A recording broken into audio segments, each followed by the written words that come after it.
Berbicara masalah kepemimpinan saudaraku seiman, dalam Islam pemimpin harus ada, tidak boleh tidak ada. Dan ini memang sudah merupakan bagian dari syariat kita. Dimulai dari sholat misalnya kayak tadi, ada imam pemimpin dan harus dipatuhi. Dia takbir, kita takbir, dia ruku, kita ruku. Bahkan kata Nabi SAW, innama ju'ilal imamu liyutamma bihis sholat. Imam dijadikan untuk menyempurnakan sholat kalian. Bahkan sebagian orang di antara kita tersempurnakan sholatnya justru karena sempurnanya sholatnya imam. Lalu kriteria imam dalam Islam dijelaskan panjang lebar. Bacaannya paling bagus, tahu rukun dan syarat sholat, wajibnya, sunnahnya, hal-hal yang membatalkannya. Jadi ada kepemimpinan dalam sholat. Kemudian kita juga tahu ada namanya amir safar. Kata Nabi SAW, janganlah seseorang di antara kalian safar 3 orang, kecuali sudah menunjuk salah satunya menjadi pemimpin. Dia bilang pergi, dia bilang duduk, dia bilang jalan, pulang. Kemudian juga yang ketiga kita punya pemimpin dalam perang. Ada panglima perang. Nabi SAW selalu mengamanahkan itu.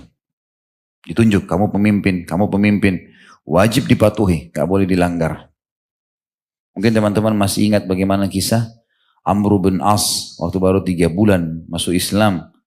Kemudian di bawah kepemimpinannya ada Umar, ada Abu Bakar, ada Uthman, ada Ali. Sahabat-sahabat senior, tapi wajib dipatuhi. Ya bisa enggak? Dalam rumah tangga ada suami, harus dipatuhi. Istri harus patuh mana suaminya. Dia pemimpin. Kalau belum menikah orang tuanya sebagai walinya atau pemimpinnya. Kita tahu juga pemerintahan. Ini yang lingkup lebih luas lagi. Nabi SAW mencontohkan jadi pemimpin.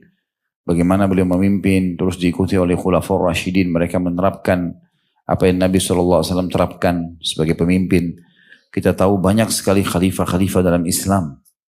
Ya, kalau kita hitung jumlahnya mereka banyak sekali, ratusan. Jumlah mereka dari Umayyah, Abbasiyah, Uthmaniyah. Dan sampai sekarang banyak raja-raja muslim, presiden-presiden muslim. Gitu kan. Ada kepemimpinan dalam Islam. Jadi memang ini ada dalam Islam, pemimpinan dan harus ada, tidak bisa tidak.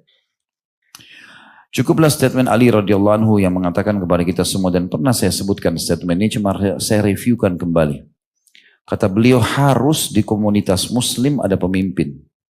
Mukmin atau fasik atau fajir. Orang yang patuh sama Allah atau dia muslim tapi masih banyak pelanggaran agamanya. Kata orang-orang di sekitarnya, waktu itu Ali bin Abi Thalib jadi khalifah.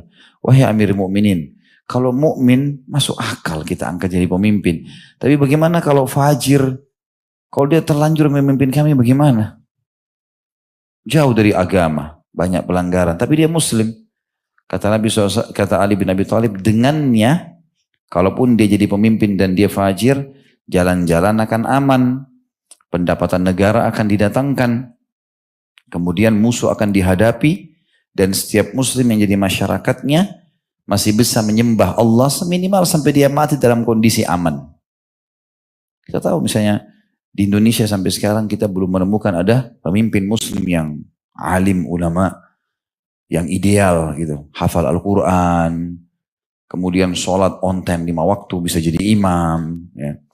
Hukum halal haramnya Allah diterapkan. Belum ada. Tapi minimal Indonesia makmur, aman jalannya, kita masih bisa memakmurkan masjid, majelis taklim masih bisa, Ramadan masih diiklankan, haji masih diizinkan, dan seterusnya. Izin-izin buka pesantren, segala macam. Bebas, alhamdulillah. Jadi tinggal, itu saja yang kita perbaiki.